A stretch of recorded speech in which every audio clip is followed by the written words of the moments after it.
Hello guys and welcome back. In today's video we're going to be looking at some more Mount & Blade 2 Bannerlord and actually beginning a short series that I will be doing on the upcoming game. Now I've focused on many of the more important aspects of Bannerlord, such as the multiplayer, the factions and mods and all that kind of stuff. However, I want to do a series called Bannerlord Shorts where I look at some of these smaller elements of the game in a lot more detail. They may not be as long as the large kind of analysis videos, but they're kind of subjects that I really want to speak about. One thing that I really want this series to contain is ideas from you guys. Now, if you go down in the description, you can find the link to my Discord or my Steam group where you can leave suggestions on what subjects I should be talking about in the Bannerlord Shorts series. And if it's a very suitable suggestion and I think it could work for a video, you will be included and mentioned, and we'll be talking about the subject you have suggested. For today's video, we're going to be focusing on the storyline Mount & Blade 2 Bannerlord will have. Now, in Warband, we didn't really have a particular storyline. You come into the world in an empty, derelict town, and the process begins. You kill a guy, you visit a merchant, and then you probably go and take out some bandits, because that's usually the quest the merchant gives you, depending on the mod you're playing. And then you do whatever you want, basically. You can go to the Saronids and you can take some Saronid castles, or you can go to the Swadians, recruit some people, and basically do whatever you want. And this will be very much the same in Mount & Blade 2 Bannerlord. However, along with that, there will be a slight storyline. Now, there is some evidence for this in one of the developer blogs. We'll be talking about this developer blog, or blogs I should say, because it's referenced in a few, as well as some websites where the Bannerlord storyline is also referenced in a few places. However, for now, I want to ask the question, why actually implement a story into Bannerlord when none of the previous Mount & Blade games have put in, well, they've got a slight storyline, but not a particular storyline, if that makes sense. Now, the reason behind this is because the community of the whole Mount & Blade series requested for some more in-depth lore to do with the factions and the Mount & Blade world in general, because it just adds that little bit of immersion, and it means we can discuss it amongst our communities, which is always a brilliant subject, no matter what the actual topic, whether that's to do with the kind of weapons these guys will be using, whether that's to do with what kind of religion, or something along those lines. Maybe we'll learn about particular characters and what they've done in their lifetimes, or we'll learn about some other things to do with even further back in Mount & Blade's history. Who knows? But for now, I'm going to be looking at the hard evidence that we've seen in the developer blogs and some other websites. So, let's proceed.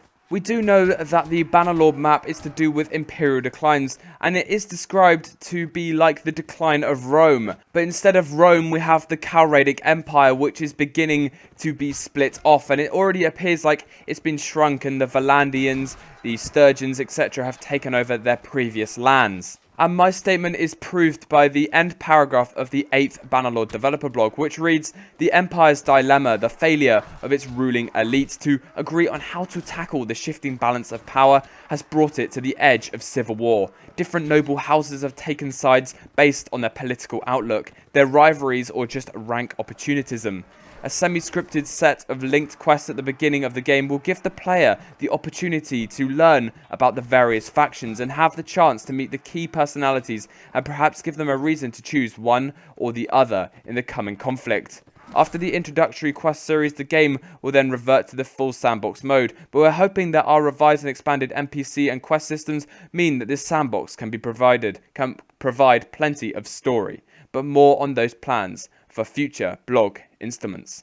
Reading this reminds me of the point in the single player where you choose to join a caravan to go to a certain faction, and that's pretty much all there is to it. Whereas this seems like they're giving you some hints which faction to join, and it's up to you to decide which faction's doing the best, based on some things that Tellworlds are going to do. We don't know what those things are, but this basically means it's going to be very story orientated at the start of the game, and then it will go into the sandbox RPG, and the quests will also add some story as you go along. So that basically doesn't mean the story is going to die at the start. It will basically continue on depending on what quests you do, and you can find out information about the lore through them, I presume.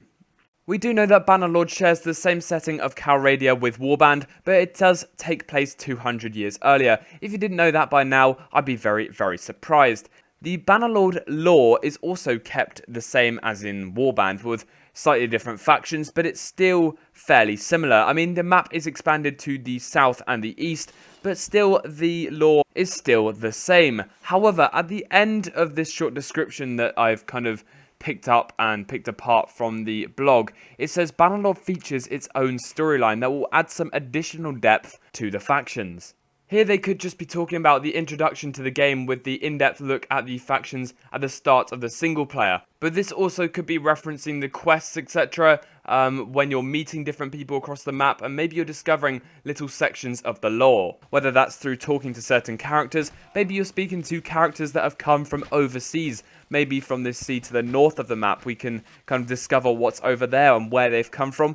But again, this is all speculation, we cannot say for certain, but I think it would be a massive opportunity for Taleworlds just to expand the Calradian universe and create a unique lore form that fans can discuss at great length, and I'm definitely going to be partaking in that. I mean, fans can kind of contribute to certain ideas that we produce. Maybe they'll add like little hints in the game that we have to like put together and talk about. I think that would be really, really cool.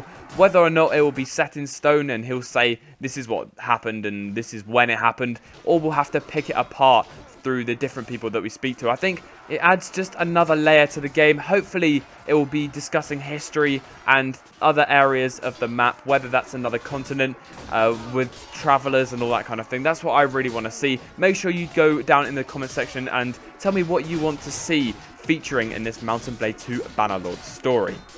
Some other things I picked up from some different websites is that quests will feature multiple endings based on important decisions that the player makes, and dialogue will also be fully voiced, so we'll be further immersed into the lore and the gameplay, which I think is really cool, especially with the quests. I mean, if it has multiple endings, it means each player may have a slightly different ending, and it's not just that you take over the whole map. I mean, there could be other methods to do with this. I mean, who really knows at the end of the day? This is mainly food for thought for you guys to kind of discuss and talk about. This is the main reason why I made this video.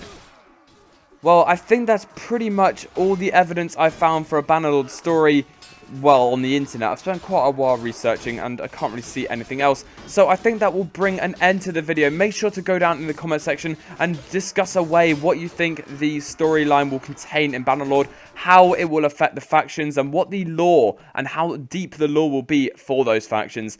So yeah, make sure you comment down below. Make sure to go ahead and check out all the links in my description where you can find out my Discord, and we can discuss things on there about this video, because I can't always reply to everybody in the YouTube comments because there's always so many of you.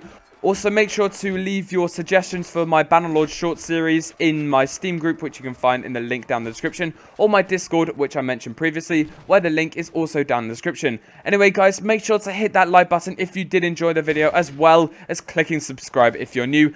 Thank you so much for watching. I hope you have an absolutely brilliant day, and I will see you in the next one.